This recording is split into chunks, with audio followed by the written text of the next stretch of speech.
बहुत अच्छा एक्सपीरियंस है। बिहेवियर एनालिस्ट, ये क्वालिफाइड भी हैं उसमें। बहुत ही लिमिटेड लोग हैं इंडिया में जो क्वालिफाइड बिहेवियर एनालिस्ट हैं। हमारी सोनिका मैम उनमें से एक है। सोनिका मैम, अब आज हम लोग बात करेंगे ऑटिज्म के बारे में।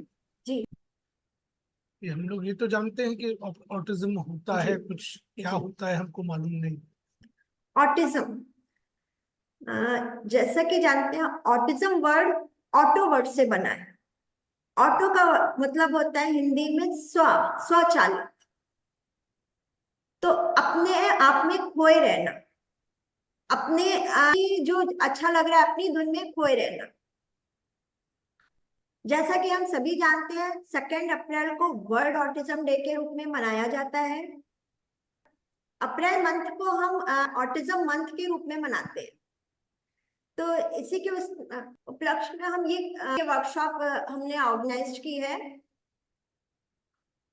What is autism? Autism is a neurological developmental disorder that impairs the ability to communicate and interact. Basically इसमें कम्युनिकेशन और इंटरेक्शन में प्रॉब्लम होती है बच्चों। Autism spectrum disorder impacts the nervous system and affects the overall cognitive, emotional, social and physical health of the affected individual. Autism की वजह से nervous system में प्रॉब्लम होती है, जिसकी वजह से बच्चों का cognitive development, emotional development, social और फिजिकल हेल्थ, कभी कभी बच्चों को फिजिकल हेल्थ में भी इश्यूज आते हैं। फिजिकल हेल्थ में आप बच्चों का पेट अपसेट रहता है, स्लीप डिसऑर्डर रहता है, और भी कई तरीके के इश्यूज होते हैं। इमोशनल डिस्टरबेंस रहता है उनका। कॉग्निटिव तो रहता ही है, उनको सीखने में बहुत दिक्कत होती है चीजों को। इन बच्चों को लैंग्वेज को नेचुरल रूप में लर्न करने में दिक्कत होती है। जैसे कि नॉर्मल बच्चे, दूसरे बच्चे नॉर्मल ढंग से, हम लोग जब छोटे होते हैं तो अपने आप से दूसरों को बोलते हुए जब देखते हैं तो अपने आप से बच्चे बड़ों को बोलते हुए देख करके नेचुरल वे में लैंग्वेज सीखते हैं। बच्चे ऑटिज्म सिम्टम्स है अगर किसी बच्चे को, तो दूसरे बच्चों को की तरह ये लैंग्वेज को नहीं सीख पाते हैं। मैम एक चीज, अगर बच्चा छोटा है, जब 1-2 साल का होता है, जी तो आपने जो चीज बताई, तो क्या तो उसमें ये सब चीजें दिख जाती हैं, उससे लोग आइडेंटिफाई कर लेंगे? जो आपने बताया था इसके पहले कि तो स्कूल भी नहीं जाता है, घर में रहता है, बच्चा छोटा है, घर में लोग हैं, क्या ये संभव है कि उस समय लोग पहचान लें कि कैसे ऑटिज्म है कि नहीं है, या क्या करें कि मालूम पड़े, हमें जल्दी मालूम पड़े? बच्चा स्कूल तो आते हैं जाता है सर। जब 4 साल हाँ, का हो इसमें जाता है भी या छह आते साल हैं। का। कुछ सिम्टम्स तो दिख जाते हैं हमें, बिकॉज ऑटिज्म जो है डेवलप ही बिफोर 3 ईयर होता है। अच्छा। ऑटिज्म डेवलप बिफोर 3 ईयर होता है। 3 ईयर के बाद उसके सिम्टम्स इंक्रीज होते हैं। मैं, क्योंकि जी। आपने बहुत अच्छा क्वेश्चन पूछा। ऑटिज्म स्पेक्ट्रम डिसऑर्डर है,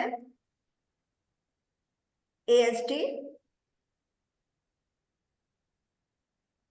ये बिफोर 3 ईयर डेवलप होता है। 3 साल से पहले पेरेंट्स को दिखता है, कभी एक दो सिम्टम्स दिखते हैं। कभी पेरेंट्स को लगता है कि आई कांटेक्ट नहीं कर रहा है, कभी लगता है कि स्पीच नहीं अच्छा, है, 2 साल का हो गया अभी तक नहीं बोल पा रहा है। रिस्पॉन्ड नहीं कर रहा है। कभी लगता है कि स्लीपिंग डिसऑर्डर है, रात भर सोता नहीं है, रोता रहता है।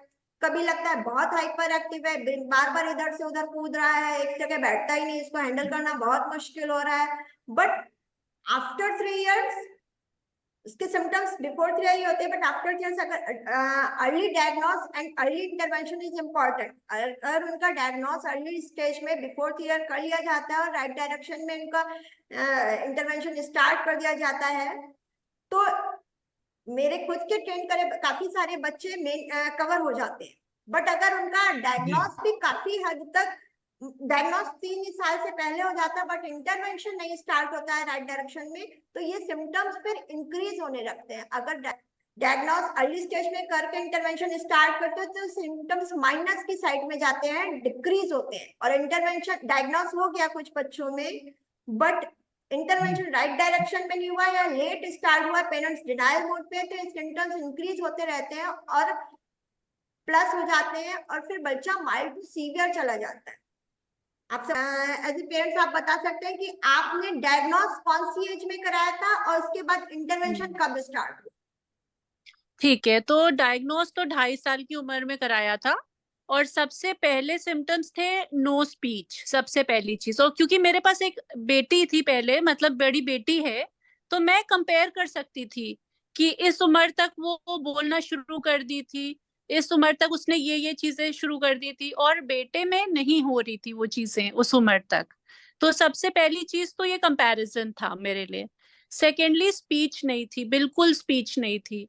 और इतना ज्यादा हाइपर बच्चा जो भागता रहता था, बैठता नहीं था, मुझे पूरे समय उसको देखना पड़ता था कि कहीं वो गिर ना जाए, कहीं वो कूद ना जाए कहीं से।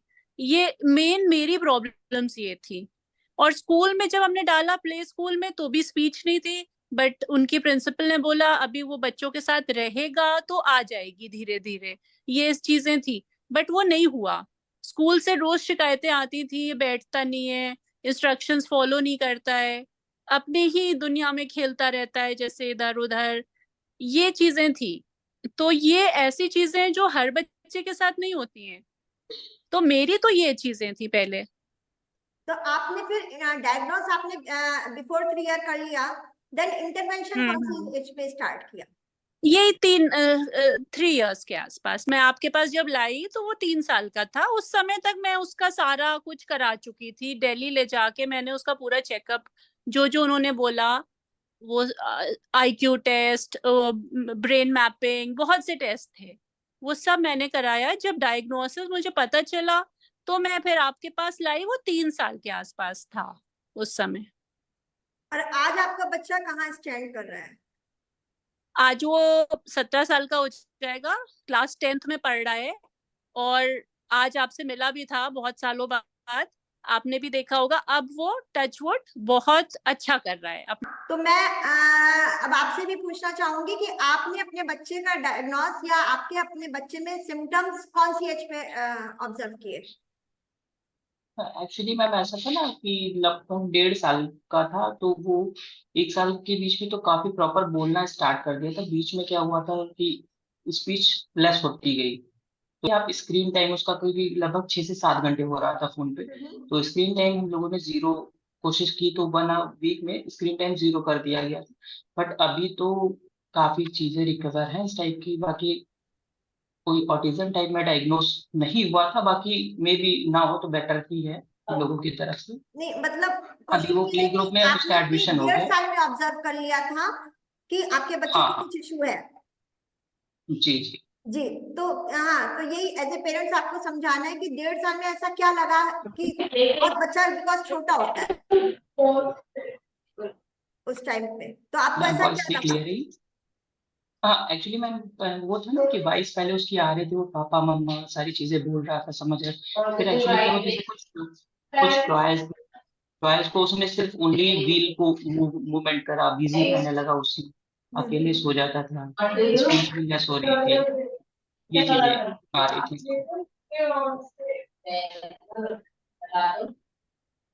और अभी आपका बच्चा कितना बड़ा है?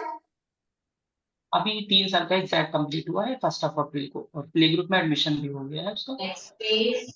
हाँ, तो जी। बस यहाँ पे यही जानना था कि वो बच्चे को 3 साल से पहले पेरेंट्स ऑब्जर्व कर सकते हैं कि हाँ उनमें कुछ दिक्कत है, समझ में आ जाता है। हेलो। जी मैम। हाँ, और जितनी जल्दी समझ में आ जाता है, अगर हम उतनी जल्दी इंटरवेंशन स्टार्ट कर देते हैं, डिले नहीं करते हैं, तो वो उसको कवर होने के चांसेस भी रहते हैं। आपका भी हाँ यही जी। एक्सपीरियंस है एज ए पेरेंट्स? अभी तो प्रॉपर जैसे स्पीच है, सारी चीजें बोलता है, और सोशल भी है प्रॉपर। अगर कोई भी बच्चे मिलते हैं उससे, तो तुरंत मतलब एक विद इन 1 2 मिनट्स में वो प्रॉपर सोशल हो जाता है, बच्चों के साथ खेलता है, सारी चीजें करता है। चलिए ठीक, थैंक यू। आगे बढ़ते। Inability to follow instructions, instruction follow करने में इनको प्रॉब्लम होती है। इनएबिलिटी टू कम्युनिकेट, कम्युनिकेशन में प्रॉब्लम होती है। सेल्फ स्टीम बिहेवियर्स होते हैं। लैक ऑफ सोशलाइजेशन, सोशली इनको सोशलाइजेशन करने में इशू होते हैं, दूसरों के साथ घुलने मिलने में, बाहर जाने में और चीजें। नेक्स्ट है हाउ टू बी लर्न, कैसे इनको सिखाया जाए। अगर कहीं पे आपको कुछ पूछना हो तो आप लोग पूछ सकते हैं। How to be learn, looking, eye gaze and tracking, eyes tracking करने में इशू है, इमिटेशन के थ्रू इनको सिखाया जाए, आई कांटेक्ट मेंटेन किया जाए, इक्विक्स किया जाए, जिन बच्चों में स्पीच नहीं है उनको वर्ड्स को दोहराना सिखाया जाए, और डिस्क्रिमिनेटिंग ऑब्जेक्ट, दो ऑब्जेक्ट्स के बीच में डिस्क्रिमिनेशन करना, discriminating language, what, where, when का use, discriminating social cues and generalisation. Setting, generalisation में setting people and object generalisation is important. अलग अलग डिफरेंट सिचुएशंस में अलग अलग लोगों के साथ और अलग अलग ऑब्जेक्ट्स के साथ में जनरलाइजेशन इम्पोर्टेंट है। इसमें अगर आप लोगों को कुछ कंफ्यूजन है तो आप लोग अपने क्वेश्चंस चैट बॉक्स में डाल सकते हैं। ABA is not a therapy, is a scientific method. It's include all therapies. Clear? The goal of applied behavior analysis is to improve social skill by using intervention that are based on principle of learning theory. ABA का based है कि जो हम OT करते हैं, speech therapy देते हैं या लैंग्वेज थेरेपी बच्चों में प्रोवाइड करते हैं जो अदर्स हो रही हैं, बट जब आप ABA के थ्रू आते हो तो ABA इज अ साइंस, इसको साइंटिफिक मेथड के थ्रू OT प्रोवाइड करना, स्पीच थेरेपी देना, लैंग्वेज थेरेपी देना, academic social and special education वगैरह देना, एकेडमिक कर देना, उसमें थोड़ा सा डेटाबेस साइंस कि कहाँ बच्चा बेसलाइन उसका क्या है, एंड आफ्टर सेशन या आफ्टर इंटरवेंशन कॉन्सिक्वेंस में क्या रिजल्ट निकल के आए। इट्स ए प्रॉपर हम डेटा लेते हैं, प्रॉपर उसका कंपैरिजन करते हैं, प्रॉपर उसका विजुअल एनालिसिस करते हैं। It's ABA is not a therapy, it's a science. Next, identifications by behaviours. इनका आइडेंटिफिकेशन इन बच्चों में अगर कुछ इशू है तो इनका आइडेंटिफिकेशन के बिहेवियर को ऑब्जर्व करके किया जा सकता है बाय साइकोलॉजिस्ट के पास ले जाते हैं। अगर पहले बच्चों का बिहेवियर ऑब्जर्व कर लिया पेरेंट्स ने, देन उनको साइकोलॉजिस्ट के पास ले जाते हैं, वो इनका असेसमेंट करते हैं and get it identified by doctors, और डॉक्टर्स के पास ले जाते हैं, वो इनका असेसमेंट करके इनका डायग्नोस करते हैं क्लियरली प्रॉपर जो भी टेस्ट वगैरह है इसके लिए। ABA का मतलब लोग केवल बिहेवियर मॉडिफिकेशन समझते हैं कि वो इनएप्रोप्रिएट बिहेवियर और प्रॉब्लम बिहेवियर को मॉडिफाई करने का काम है सिर्फ ABA का, बट ऐसा नहीं है। ABA एक्सक्लूड ऑल थेरेपी, जैसे मैंने अभी पहले बताया, speech therapy, OT, language and other things which is required by your child. आपके बच्चे को पहले हम असेस करते हैं, उसके अकॉर्डिंग जो उसकी रिक्वायरमेंट है उसके प्लान डिसाइड करके देन हम टारगेट बेस्ड थेरेपी करते हैं। सभी लोग जो दोस्त लोग यहाँ हैं, जो पेरेंट्स लोग यहाँ पे हैं, हम लोग का ये जो मैम का विचार ये है, मैम की कोशिश ये है कि हम लोग एक दूसरे पेरेंट्स से समझें, अपने को अवेयर बनाएं कि ये जो चीज़ है ऑटिज्म, ये क्या है, क्यों हो रही है, कैसे होती है, कैसे आइडेंटिफाई करें। और खासकर जो नए पेरेंट्स हैं या आपके आसपास में जो बच्चे, जैसे मेरे बच्चे को पहले प्रॉब्लम थी, मेरा बच्चा इस समय 25 साल का हो गया है और अपनी जिंदगी अपने आप से मैम के पास जाते थे, ठीक होकर चल रहे हैं। तो ऐसे ही आप लोग, रेशमा मैम, पूनम सिंह, अर्चना वर्मा, आसफ जी, सबसे मैं रिक्वेस्ट करूंगा कि अपना वीडियो ऑन कर लें।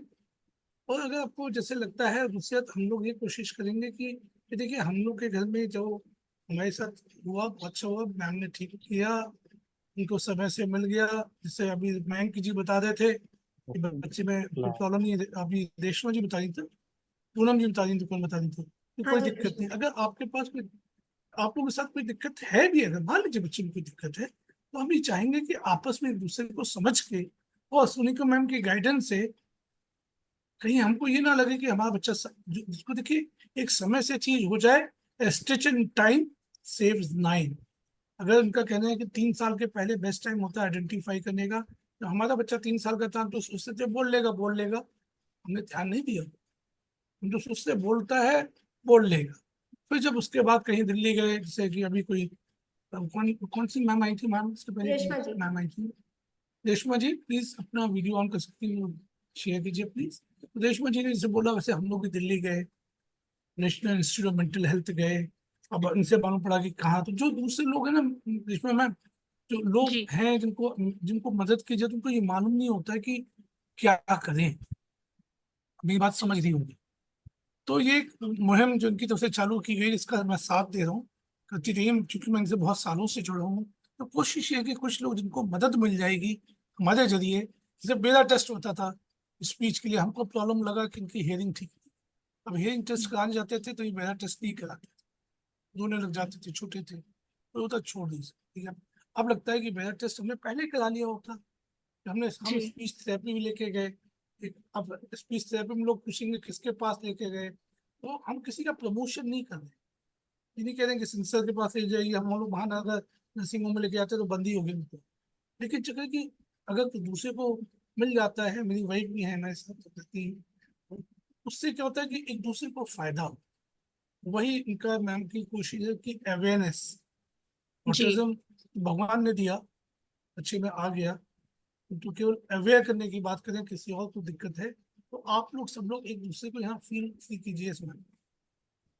सर जैसा कि आपने बोला, तो हमारा भी ये जो ऑटिज्म सीरीज हमने स्टार्ट की है, इसका पर्पस ये है कि जितने भी पेरेंट्स हैं उनको एक प्लेटफॉर्म पे लाना, बिकॉज पेरेंट्स मिसगाइड हो रहे हैं। और पहले तो डायग्नोस में, देन इंटरवेंशन में, और वो डिले हो जाता है, फिर हमारे पास भी कोई मैजिक नहीं है। देन उनकी प्रॉब्लम्स को सुनना, देन सोल्यूशन समझना। देना, उनकी प्रॉब्लम को जी सॉल्व करना। तो अब ये पेरेंट्स की भी रेस्पॉन्सिबिलिटी है कि इस प्लेटफॉर्म पे, इसमें फ्री ऑफ कॉस्ट है, कुछ नहीं है, जितने भी आपके जानने वाले हैं, जो भी है, जितने भी मैक्सिमम लोग को आप ऐड कर सकते हैं उनको ऐड करिए। उसमें आपको अपनी प्रॉब्लम्स को शेयर करना है पेरेंट्स के बीच में। उसका जब इतने एक्सपर्ट्स हैं, पेरेंट्स हैं, तो कुछ सोल्यूशन बेटर निकल के आएगा। उनकी प्रॉब्लम्स को सुनना और सॉल्व करना, ये हमारा मोटिव है।